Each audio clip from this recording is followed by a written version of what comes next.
જય શ્રી કૃષ્ણ. સર્વ વૈષ્ણવોને મારા ભગવત સ્મરણ.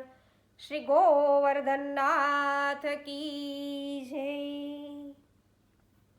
પુષ્ટિ સત્સંગ ચેનલ દ્વારા વૈષ્ણવો આપણે શ્રી શ્રીનાથજી ચરિત્રામૃત છે એનું રસપાન કરી રહ્યા છીએ. તો સર્વપ્રથમ વૈષ્ણવો આપને એ જ વિનંતી કરું કે આપ પુષ્ટિ સત્સંગ ચેનલને અવશ્ય સબસ્ક્રાઈબ કરી લેજો, જેથી તમને અવનવા સત્સંગો પ્રાપ્ત થતા રહેશે. અને આનંદ આવે સત્સંગની અંદર તો અવશ્ય વિડીયોને લાઈક, કમેન્ટ અને શેર કરવાનું ભૂલશો નહીં, જેથી દરેક વૈષ્ણવ છે એ સત્સંગનો લાભ લઈ શકે. આજે શ્રીનાથજી ચરિત્રામૃતના એક નવા પ્રસંગથી માહિતગાર થઈએ. અરે લાલા, આ યતિજી આટલા જલ્દી મલ્યાગર ચંદન લઈને પાછા આવી ગયા? આટલા દિવસોમાં તો તે ત્યાં પહોંચાઈ પણ નહીં હોય. કેમ કુમના, તે કેવી રીતે જાણ્યું કે યતિજી પાછા આવી ગયા? લાલા, ગ્રીષ્મ ઋતુ તો ગઈ, છતાંય તારા અંગે આ ચંદનનો લેપ અને કાચની ચાળી ખાઈ દે છે કે આ યતિજી પાછા આવી ગયા છે. કુંભના, યતિજી હવે ક્યારેય પાછા નહીં ફરી શકે. એમને મેં એવી જગ્યાએ રવાના કરી દીધા છે કે ત્યાં જ એમનું આયુષ્ય છે એ પૂરું થઈ જશે. પણ આજના યતિજી ગઈકાલના યતિજી નથી રહ્યા હો કુંભના. કહેતા શ્રી ગોવર્ધન ધરણે આખી વાત વિસ્તારથી પોતાના પ્રિય સખાને કહી. વાત સાંભળીને કુંભનદાસ સરખાઈ ગયા. હું નહોતો કહેતો કે તું ગજબનો કિમિયાગરો છો. ચાલ, એક સંકટ તો તળ્યું. હવે આ ગોળિયા મનસ્વી સેવકો કેવી રીતે નીકળશે? કેતા કુંભનદાસ છે ઝૂંપડીમાંથી ભાથાની પોટલી લઈને આવ્યા. એ લોકોના દિવસો તો હવે ભરાઈ ચૂક્યા છે. કૃષ્ણદાસે આટલા સમયમાં ઘણા બધા સંચોરા બ્રાહ્મણ સેવકો ભેગા કરી લીધા છે. વળી પોતાની કાબેલિયતથી રાજ દરબારમાં પણ કૃષ્ણદાસ વ્યવસ્થિત પડે છે એ પૂર્વ ભૂમિકાઓ છે એ બાંધી ચૂક્યા છે. હવે સાવધાન રહેવાની સૂચના આપીને જ હું અહીં આવ્યો છું. તો આજકાલમાં ગોડિયાઓ ભાગ્યા તું સમજ ને, કે એ લોકો કઈ રીતે ભાગશે? એ લોકો દુમ દબાવીને ભાગશે, પૂંછડી દબાવીને. આમ કહેતા તો શ્રીનાથજી છે ખિલખિલાટ હસી પડ્યા અને પોતાના પ્રશ્નનું આવું અર્થઘટન કરી અને શ્રીનાથજીએ ટીખડી છે પૂર્વક છે ઉત્તર આપ્યો. એ સાંભળીને કુંભનદાસ છે એ પણ છે ખડખડાટ હસી પડ્યા અને હસતા હસતા બોલ્યા, હો કઈ રીતે એટલે કયા પ્રકારે ભાગશે લાલા? એ તો એ લોકો એમ પૂછું. બસ ઘડીઓ ગણાઈ રહી છે, તું જોયા કરીને. આમ શ્રીનાથજી બાબા કુંભનદાસ સારે વાતો કરતા હોય વૈષ્ણવ, કેવું આ સુંદર દ્રષ્ટિ હશે. હે કે વારું લાલા, નવા સેવકો તો ભેગા થઈ ગયા છે, પણ એ બધા બિન અનુભવી હશે, તો પછી મુખિયાજી કોણ બનશે? હા રે કુંભના, મુખિયાજી કોણ બનશે? શ્રીનાથજી મસ્તકે છે હસ્ત દઈ અને દ્વિઘાની મુદ્રામાં બેસી ગયા કે કોણ બનશે? લાલા, ખરેખર તું નટવર છો કે આ કે દ્વિઘા બતાવવાનું તારું આ નાટક છે. હું હવે સમજી ગયો છું. તો સીધી રીતે કહી દે, યતિજીની જગ્યા કોણ લેશે? કુંભનદાસે છે અંતરના ઊંડાણથી લાલાની સેવાની ચિંતા છે એ સતાવી રહી હતી અને પ્રેમ ભાવ આગળ છે એ તેઓ ભૂલી ગયા હતા કે આ તો સાક્ષાત પર બ્રહ્મ છે, તો ધારેલું જ કરશે શ્રીનાથજી બાવા. તો કુંભના, તારી આ સાદગી અને ભોળાપણ પણ ઓવારના લો આવ. આમ કહેતા શ્રીનાથજીએ છે કુંભનદાસની બલાવો ઉતારીને અંગુલીના ટચકા ફોડાવાલા વૈષ્ણવો. અને જેની બલાવો શ્રીનાથજી પોતે ઉતારતા હોય એનો લૌકિકમાં કોણ વાકોય વાળ કરી શકે વૈષ્ણવો? તો તેમાં જ તો છે સમ્રાટ અકબર બાદશાહને તથા રાજા માનસિંહને કુંભનદાસ છે એ રોકડું પરખાવી દેતા હતા, કારણ કે શ્રીનાથજી બાબા હારો હાર છે. તો લાલા, સાચું કહી દે ને, યતિજીને તો તે કાયમ માટે રવાના કરી દીધા. હવે હું કુંભના, મારી સેવામાંથી યતિજીને દૂર કરવા માટે ચંદનને તો નિમિત્ત માત્ર બનાવી, બરાબર? બાકી મારી સેવાનો એમનો યોગ પૂરો થયો હતો. તો એમની પાછળ છે હરોળમાં ઉભેલા બીજા ભક્તોના મનોરથો છે એ પણ મારે પૂરા કરવા જોઈએ ને. બીજાનો વારો આવે તો જો અત્યારે નવા મુખિયાજી છે એ ગુજરાતથી નીકળી ચૂક્યા છે અને કન્નોજમાં વસતા આચાર્યશ્રીના કૃપાપાત્ર સેવક પદ્મનાભદાસ સાથે સત્સંગ કરી રહ્યા છે. આમ કહેતા સિન્હાજી છે ઊભા થઈને જવા લાગ્યા. એ લાલા, આ બજેરની રોટી અને ટેટીનું શાક તો આરોગતો જા, હું ક્યારનો તારી રાહ જોઈને રહ્યો હતો. લાલા પાછા ફર્યા. પોટલીમાંથી એક કોળિયો છે આરોગ્યા અને ભાથાને પ્રસાદી કરી દીધું. સિન્હાજી ત્વરાથી પાછા ફરવા લાગ્યા. લાલા, આજે એક જ કોળિયો?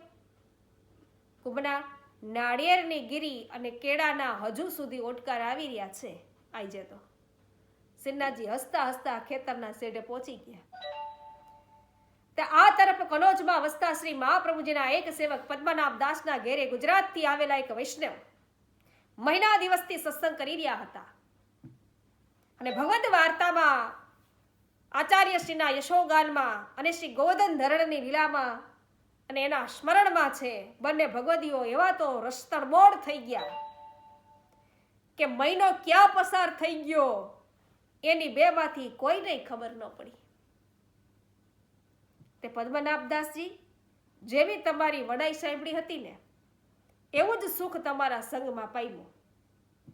હવે તો શ્રી ગોવર્ધનનાથજીના દર્શન માટે મને તલપાપડ થઈ રહ્યું છે. તો તમારી પાસેથી જો એ નટકટના વધુ નખરા હું સાંભળીશ તો અહીં જ પ્રાણ નીકળી જશે. માટે હવે મને ન રોકતા. એકવાર એ શ્યામ સુંદરના છે દર્શન કરી લઉં તો જીવ્યું સાર્થક થાય. તમે મારી એક વિનંતી સ્વીકારશો? તો વ્રજ સુધી પહોંચવાનો માર્ગ ઘણો વિકટ છે, રસ્તામાં ચોર લૂંટારાઓનો ભય પણ છે, તો સેવા અંગેની સામગ્રી પ્રાપ્ત થાય કે ન પણ થાય. તેથી મારા ઠાકોરજીને હું પાછો ન આવું ત્યાં સુધી તમે સાચવશો? જીવથી અધકેરા કરીને સાચવીશ. પદ્મનાભ દાસે વૈષ્ણવના ઠાકોરજી પોતાના સેવ્ય સ્વરૂપ શ્રી મથુરાનાથજીની શૈયા પાસે પધરાવ્યા અને વૈષ્ણવને ભાવભીની વિદાય દીધી. હું પાછો ન આવું ત્યાં સુધી અને જીવથી અધકેરા કરીને સાચવીશ. બસ આ વાક્યોની પાછળ શું ભેદ ભરમ હતો એ તો શ્રીનાથજી જાણતા હતા. વૈષ્ણવ તો ગુજરાતી સંચોરા બ્રાહ્મણને પૂરતી સંખ્યામાં ભેગા કરી ચૂકેલા કૃષ્ણદાસને શ્રીનાથજીએ ફરીથી સાવધાન કર્યા. એટલે કૃષ્ણદાસે પોતાના દાવને આગળ વધાર્યો. એક બપોરે ઘોડિયા સેવકો એની સભા ભરી અને ભંડારાની સામગ્રીઓ છે એનો હિસાબ છે એ માંગ્યો કે હિસાબ આપો હાલો બધું સામગ્રીનો. તે સોના ચાંદીના પાત્રો અને આભૂષણોની સિલક મેળવી અને એ બધું કે અમને આપી દો. તો સિલક મેળવી દેવાનો હુકમ કર્યો કૃષ્ણદાસે. તો થોડી ચડભટ છે એ પછી વાતનું વતેસર થઈ ગયું અને બંગાળી સેવકો એકદમ વિફર્યા. કૃષ્ણદાસ પણ કઈ ગાયજા જાય એમ નહોતા હો. સામ દામ દંડ અને ભેદની કૂટનીતિમાં પારંગત કૃષ્ણદાસે જોયું કે મુખિયાજીની ગેરહાજરીના કારણે અગ્રગણ્ય સેવકોમાં ભેદ તો પડી જ ગયો છે. તો સમજાવીને આ લોકો છે એ પણ છે કંઈક અસર એની થતી નથી, સમજાવવાથી કાંઈ અસર નથી થતી. તો દામની લાલચમાં લપેટાઈને જિંદગીભરના ગુજરાનને છોડી દેવા જેટલા ગોળિયાઓ છે એ ભોળાઈ નથી. તો પછી હવે દંડનું છેનું શસ્ત્ર છે એ બાકી રહ્યું છે. કેમ કે શ્રીનાથજીની ઈચ્છાથી અને પ્રેરણાથી એ વાપરવું જ પડશે. તો કોઈ દેવી અનિષ્ટનો ભય બતાડીને એ સભા કૃષ્ણદાસે છે એ બરખાસ્ત કરી અને માયાના આવરણ હેઠળ આવી ચૂકેલા ગોડિયા સેવકો ન તો પોતે ભૂલ છે સમજી શક્યા કે ન તો એ ભાવિના ભેકારને કડી શક્યા. વિનાશકાળે વિપરીત બુદ્ધિ થઈ ગઈ અને સાંજ ઢેડી. રાતના ઓળા ઉતર્યા. તમરા વનરાજીમાં સંતા કુકડી રમવા લાગ્યા. રહી રહીને શિયાળના રડવાનો અવાજ અને કૂતરાના ભસવાનો અવાજ ભેકાર રાત્રિને વધુ ભયાનક બનાવતો હતો. આકાશમાં કાળા વાદળો ઘેરાવા લાગ્યા હતા. ત્યાં તો રાત્રિના અંધકારને ચીરતી ચીસો સંભળાઈ. તળેટીમાંના રુદ્રકુંડ, હાલ જે જતુઈપુરા છે, જ્યાં ટાંગા સ્ટેશન છે, કેસરિયા મંડાણ છે, ત્યાં તે રુદ્રકુંડ પર છે ગોકીરો ઉઠ્યો અને બંગાળીઓની વસ્તી ભડકે બળી રહી હતી. આગની લપેટ છે એ લપેટી અને કળા છે કાળા વાદળોને આંબી રહી હતી. સૌ બંગાળીઓ અંધારામાં જીવ બચાવી નાઠા અને ઝૂંપડીઓ અને ઘર વખરી બળીને રાખ થઈ ગઈ. જોતામાં તો વાંસ, છાણ, માટી અને ઘાસની બનેલી ઝૂંપડીઓ રાખના ઢગલામાં પરિવર્તિત થઈ ગઈ.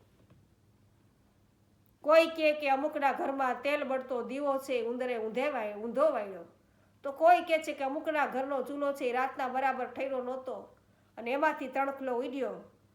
ખેર જે થવાનું હતું એ થઈ જ રહ્યું. દોસ્તો કર્મનો જ હતો. હતપ્રદ થઈ ગયેલા બંગાળી સેવકોની ખબર છે કાઢવા વહેલી પરોઢે તો શ્રી કૃષ્ણ હાજર થઈ ગયા. શ્રી કૃષ્ણદાસજી, જુઓ તો તમારી ઝૂંપડીઓ અને ઘરવખરી અમે એકવારી કે તમને ફરીથી વસાવી આપીશું, પણ હાલ તમે સેવામાં પહોંચો. સેવાનો ક્રમ ચૂકવો ન જોઈએ. અધિકારીજી, અમારા ચિત્ત સ્વસ્થ નથી, અત્યારે તો અમે સેવામાં નહીં જઈએ. તો થોડા દિવસ પછીની વાત હવે. આમ કહીને બંગાળી સેવકો વિખરાઈ ગયા. કૃષ્ણદાસે તાબડતોબ હાજર રાખેલા ગુજરાતી સંચોરા બ્રાહ્મણો છે એને શ્રીનાથજીની સેવામાં પહોંચતા કર્યા. થોડા દિવસો પછી બંગાળી સેવકો પાછા આવ્યા અને સેવામાં જવા માટે શ્રી ગિરિરાજજી પર ચડવા લાગ્યા. ત્યાં જ કૃષ્ણદાસે લાઠી આડી ધરી અને એને રોક્યા. સેવકોએ છે એ બાયો ચડાવી અને તરત જ કૃષ્ણદાસના અંગરક્ષકો છે વૃક્ષોથેથી પ્રગટ થયા અને સેવકો તથા કૃષ્ણદાસની વચ્ચે આવીને ઊભા રહ્યા. વાત વણસથી અટકી ગઈ અને કૃષ્ણદાસે જણાવી દીધું કે હવે એ લોકોની જરૂર નથી. સેવામાં નવા સેવકો રાખી લીધા છે અને જૂના તમામને બરતરફ કર્યા છે. હતાશ થયેલા બંગાળી સેવકો પાછા ફેર્યા અને અંદરો અંદર છે એ મસલત કરી રાજ દરબારે પહોંચ્યા. તે દરબારમાં હતો. કૃષ્ણદાસે અગાઉથી જ શ્રી ગુસાઈજી પાસેથી લખાવેલી લીધેલા જે પત્રો હતા એ રજૂ કરી જ રાખ્યા હતા. એટલે ત્યાં પણ આ સેવકોની ફરિયાદ ટેકી શકી નહીં. હારી થાકીને સૌ સેવકો છે એ શ્રી ગુસાઈજી પાસે દયા યાચવા અડેલ છે એ ગયા. તે આજીવિકા અને ભરણ પોષણનું કોઈ જ સાધન એમની પાસે ન હોવાથી એને વાત કરી અને ભૂખના દુઃખથી એમને ઉગારવાની સૌએ છે શ્રી ગુસાઈજીને વિનંતી કરી. શ્રીનાથજીની ઈચ્છા ન હોવાથી શ્રી ગુસાઈજીએ ગોળિયાઓને સેવામાં પાછા તો ન જ લીધા, પરંતુ કૃપા વરસાવી એક ભગવત સ્વરૂપ છે પધરાવી દીધું. અને આચાર્યશ્રીના એક સેવક નારાયણદાસ ભાટ હતા અને એમને આ વૃંદાવનના રાજબાગની ધરતીની નીચેથી આ ભગવત સ્વરૂપ પ્રાપ્ત થયું હતું. આ સ્વરૂપને પધરાવીને નારાયણદાસ ભાટ શ્રી ગોપીનાથજી પાસે ગયા હતા અને શ્રી ગોપીનાથજીએ આ સ્વરૂપ પંચામૃત સ્નાન કરાવીને શ્રી મદન મોહનજી નામ ધારણ કરાવી અને નારાયણદાસને શિરે છે એ સેવા અર્થે પધરાવી દીધું હતું. નારાયણદાસ ભાટનો દેહ છૂટ્યા પછી વૈષ્ણવ શ્રી મદન મોહનજીને પધરાવીને શ્રી ગુસાઈજી પાસે આવ્યા હતા અને પૂછી રહ્યા હતા કે આ સ્વરૂપને હવે ક્યાં પધરાવું. એ જ સમયે આ બંગાળી સેવકો ઘા નાખતા શ્રી ગુસાઈજી પાસે આવી પહોંચ્યા હતા અને કાકલુદી કરી રહ્યા હતા કે શ્રીનાથજીની પાછળ એ લોકોને ખાનપાનની લીલા લહેર હતી.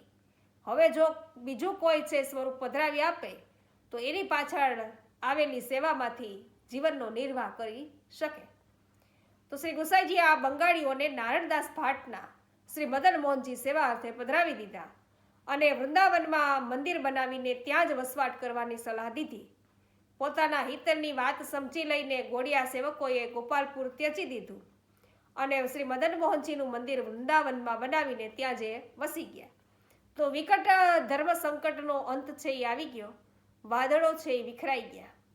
કૃષ્ણદાસે અડેલ આવીને શ્રી ગુસાઈજીને સમાચાર દીધા કે ગોળિયાઓએ રાજ દરબારમાંથી પોતાનો નબળો દાવો રતબાતલ કરી દીધો છે અને શ્રીનાથજીની સેવા પરનો પોતાનો સ્વૈચ્છિક અધિકાર સમજી વિચારીને જતો કરી દીધો છે. ભૂલનો સ્વીકાર પણ કરી લીધો છે. તો રહ્યા સહ્યા અવશેષો સમેટીને તેઓએ ગોપાલપુર છોડી દીધું છે અને શ્રી મદન મોહનજીને પધરાવીને વૃંદાવનમાં વસવાટ ઊભો કર્યો છે. હવે આપ સુખેથી ગોપાલપુર પધારો અને નવા સંચોરા સેવકોને સેવાની રીત છે સમજાવો. શ્રી ગોપીનાથજી યાત્રાર્થે વિચરણ કરી રહ્યા હતા એટલે શ્રી ગુસાઈજી અડેલથી ગોપાલપુર પધાર્યા અને શ્રીનાથજીના નવા સેવકોને સેવાની રીત છે સર્વરીત એ શીખડાવી. વિકટ સમસ્યાનો હિંમત છે તથા હોશિયારીથી ઉકેલ લાવી અધિકારી તરીકેની ઉત્તમ ફરજ બજાવતા તો એમને સુંદર મજાની ફરજ છે એ બજાવવા બદલ શ્રી ગુસાઈજીએ કૃષ્ણદાસને ધન્યવાદ દીધા અને એકવાર ફરીથી કૃષ્ણદાસને શ્રીનાથજીનો પ્રસાદી ઉપરણો તથા સાલ ઓઢાડીને સર્વ સત્તાધીશ અધિકારી બનાવ્યા. શ્રીનાથજીની આ બહુ અટપટી લીલા હતી અને ભૂત અને ભાવિની અનેક સાંકળો એકબીજા સાથે સંકળાઈ રહી હતી અને વિક્રમ સંવત 1590 એની આ કડી હતી. વૈષ્ણવો, કૃષ્ણદાસ હાથ જોડીને ઊભા રહ્યા અને શ્રી ગુસાઈજીને વિનંતી કરી કે કૃપાનાથ, આ નવા સેવકોમાંથી હવે મુખિયાજી સેવક કોને બનાવવા? આપ છે એ આજ્ઞા કરો. આમ છે એ શ્રી ગુસાઈજીને પૂછી રહ્યા છે. તો આમાંથી એકય શ્રી ગોવર્ધનનાથજીના મુખિયા નહીં બને. શ્રી ગુસાઈજીએ ફરીથી કૃષ્ણદાસને મીઠી મૂંઝવણમાં મૂકી દીધા. લે કે આમાંથી કોઈ નહીં બને તો કોણ છે? તે શ્રી ગુસાઈજી છે એ મલકાઈ રહ્યા અને કૃષ્ણદાસ દીર્ઘાયુક્ત ચહેરે શ્રી ગુસાઈજીના અપ્રિતમ તેજસ્વી સ્વરૂપને નિરખી રહ્યા. ત્યાં જ કોઈકે એવો જય ઘોષ કર્યો હો વૈષ્ણવો. શ્રી ગિરિરાજ ધરણ કી જય, શ્રી વલ્લભાધીશ કી જય, શ્રી ગુસાઈજી પરમ દયાલ કી જય. અધિકારીજી, લો તમારી દીર્ઘાનું સમાધાન હાજર થઈ ગયું. આવો આપને આપણે ઓળખીએ. કહેતા શ્રી ગુસાઈજી કૃષ્ણદાસને લઈને એ જયઘોષ કરનાર નવા આગતુંગ વૈષ્ણવ તરફ ફર્યા. વૈષ્ણવ, તમારું નામ શું? તમારો પરિચય શું? ક્યાંથી આવો છો? શ્રી ગુસાઈજીએ બધું જાણવા હોવા છતાં, સર્વજ્ઞ હોવા છતાં અજાણ્યા બનીને આ વૈષ્ણવને પૂછા કરી. રાજાધિરાજ, મારો પરિચય તો એટલો જ છે કે હું શ્રી આચાર્યજીનો સેવક છું. અમારે કંઈક વિશેષ જાણવું છે. જેવી આજ્ઞા કૃપાનાથ. હું ગુજરાતનો વતની છું, જ્ઞાતીય સચોરા બ્રાહ્મણ છું અને રામદાસ મારું નામ છે. આજથી 30 વર્ષ પહેલા જ્યારે હું 20 વર્ષનો હતો ત્યારે દ્વારકામાં આચાર્યશ્રીના પહેલા વહેલા દર્શન કર્યા હતા અને ત્યાં જ એમનો સેવક થયો હતો. આપશ્રીએ ઠાકોરજી પધરાવી દીધા હતા અને એમને લઈને આટલા વર્ષ ઘરે સેવા કરી અને ભગવદ પ્રેરણાથી કોઈ વૈષ્ણવ મને કનોજના ભગવદીય વૈષ્ણવ પદ્મનાભ દાસજીનો સંગ કરવાની સલાહ આપી એટલે ઠાકોરજીને સાથે પધરાવીને કનોજ ગયો અને ત્યાં મહિના દિવસ સુધી પદ્મનાભ દાસજીનો સંગ કર્યો અને સત્સંગમાં એટલું અનિર્વચનીય સુખ પ્રાપ્ત થયું કે ગોવર્ધનનાથજીના દર્શનની તાલાવેલી લાગી અને ઠાકોરજીને પદ્મનાભ દાસજીને ઘેર જ પધરાવેલા રાખ્યા અને હું અહીં દોડ્યો આવ્યો. તો આનાથી વિશેષ કે મારો કોઈ જ પરિચય નથી. છે વિશેષ પરિચય જરૂરથી છે. આ તો તમારો સામાન્ય પરિચય થયો. વિશેષ પરિચય અમે બતાવીએ છીએ. આમ ગુસાઈજીએ કીધું. હો એ કે શું તમને આચાર્યશ્રીએ પોતાની પાસે રાખીને સ્વયં સેવાની સર્વ રીત નથી શીખડાવી? શું આચાર્યશ્રીએ પોતાના તમામ ગ્રંથો તમને પ્રસન્નતાપૂર્વક નથી ભણાવ્યા? શું તમે તાત્કાલિક ભગવદ લીલા કીર્તનો રચીને આપશ્રીને નથી સંભળાવ્યા? શું તમને આચાર્યશ્રીએ વ્રજના આશીર્વાદ નથી દીધા? વ્રજવાસના? બોલો, વિશેષ પરિચય છે કે નહીં? રામદાસજી તો અવાક બની ગયા. નેત્રોમાંથી પ્રેમાશ્રુ છે એ વહી નીકળ્યા અને શ્રી ગુસાઈજીને એમણે સાષ્ટાંગ દંડવત પ્રણામ કર્યા. રામદાસજી ત્વરાથી ઉઠો અને અપ્રશ્નમાં સ્નાન કરીને શ્રી ગોવર્ધન ધરણની સેવામાં દાખલ થાઓ. કૃષ્ણદાસ સેવકોના નવા મુખિયાજી સેવા કાર્યમાં અત્યંત નિપુણ છે. એમને ફક્ત મંદિરના વિવિધ વિભાગોથી પરિચિત કરાવી દો અને અમે ઘોષણા કરીએ છીએ કે આજથી શ્રી ગોવર્ધનનાથજીના નવા મુખિયાજી આ રામદાસજી છે અને એમના રહેઠાણની વ્યવસ્થા કરાવી આપો. કૃષ્ણદાસ અધિકારીજી. જેવી આજ્ઞા. દીનદયાળુ કહેતા કૃષ્ણદાસ ઉઠ્યા. ત્યાં જ બહારથી એક બીજા વૈષ્ણવ છે એ આવ્યા. શ્રી ગુસાઈજીને દંડવત પ્રણામ કર્યા અને બોલ્યા કે જે દક્ષિણ દેશના એક માઠા સમાચાર લાવ્યો છું. આજ્ઞા હોય તો કહું. કહો. શ્રી ગોવર્ધન ધરણના મુખિયાજી શ્રી માધવાનંદજીનો મલયાચલ પર્વત પર દેહાંત થયો છે. ત્યાં એક મુખિયાજી હતા વૈષ્ણવો, એમને જેવો દેહ છોડ્યો ત્યારે આ બીજા મુખિયાજી છે. કારણ કે અહીંયા આ મુખિયાજી છે પેલા એનો સમય પૂર્ણ થયો તો વૈષ્ણવો. એટલે નવા મુખિયાજીની વ્યવસ્થા થઈ હતી. એ જ સમયે વૈષ્ણવો જેવા નવા મુખિયાજી શ્રીનાથજીની સેવામાં પધારે ત્યાં જ કીધું કે પેલા જે મુખિયાજી હતા એ માધવાનંદજીનો મલ્યાચેલ પર્વત પર છે દેહાંત થયો છે. હિમ ગોપાલજીને ચંદન સમર્પતા જ તેઓ પરલોક છે એ સીધાવ્યા. તો શ્રીનાથજી બાબાએ વૈષ્ણવ એનો મનોરથ છે એ પૂર્ણ કર્યો. તો એમની સાથે એક શિષ્ય હતા, એમણે આ સમાચાર મોકલાવ્યા છે. એટલે એક રાજા વૈષ્ણવ એમનો શિષ્ય હતો એ શ્રીહરિ બહુ દુઃખની વાત છે. તો એમના જેવા પ્રેમ લક્ષણા ભક્ત હવે અમને ક્યાં મળશે? તો એમણે સંપૂર્ણ શાસ્ત્ર અભ્યાસ કરીને તેના સારભૂત સેવા માર્ગને ગ્રહણ કર્યો હતો. તો આચાર્યશ્રીના તેઓ આદરણીય વિદ્યાગુરુ હતા, પરમ વિદ્વાન, પરમ ભક્ત. તો શ્રીનાથજી છે એ ખેદ કરી શ્રી ગુસાઈજી છે એ ખેદ કરી રહ્યા હતા. અને તરત જ શ્રીનાથજીએ શ્રી ગુસાઈજીને સમજાવ્યા અને યતિજીના સર્વ વૃત્તાંતિ એને વિદિત કર્યા. ત્યારે શ્રી ગુસાઈજીના ખેદનું સમાધાન થયું અને અતિ પ્રસન્ન થયા. તો વૈષ્ણવ આ સમાચાર વૃંદાવન પણ યતિજીના સહસેવકો સુધી પહોંચાડાવી આવજો. પરમ કૃપાળુ શ્રી વિઠ્ઠલનાથજીની કૃપાથી. તો એમની કૃપાની તોલે તો શું કાંઈ આવી શકે? તો કૃપા તો આપશ્રીની એવી થતી કે એની લપેટમાં આવનાર છે એ ખોટા રૂપિયા અને ખોટા નારિયેળ છે એ પણ વૈષ્ણવો સાચા થઈ જતા. તો આ શ્રી ગુસાઈજીની કૃપા વૈષ્ણવ. તો આવી સુંદર વાર્તા પ્રસંગ વૈષ્ણવો આપણે બધાએ આજે સાંભળો. તો બધા જેટલા જોનાર છે બધા વૈષ્ણવો આજે લાઈક કરજો, કમેન્ટ કરજો ને શેર કરવાનું ભૂલશો નહીં. કારણ કે બધા જ વૈષ્ણવો છે એ પરિચિત થવા જોઈએ સત્સંગથી, શ્રીનાથજીની લીલાઓથી. તો અવશ્ય લાઈક, કમેન્ટ ને શેર વિડીયોને કરી દેજો. હજુ સુધી પુષ્ટિ સત્સંગ ચેનલને સબસ્ક્રાઈબ ન કરી હોય તો અવશ્ય કરી લેજો. આજે સર્વને જય શ્રી કૃષ્ણ. શ્રી ગોવર્ધન નાથ કી જય.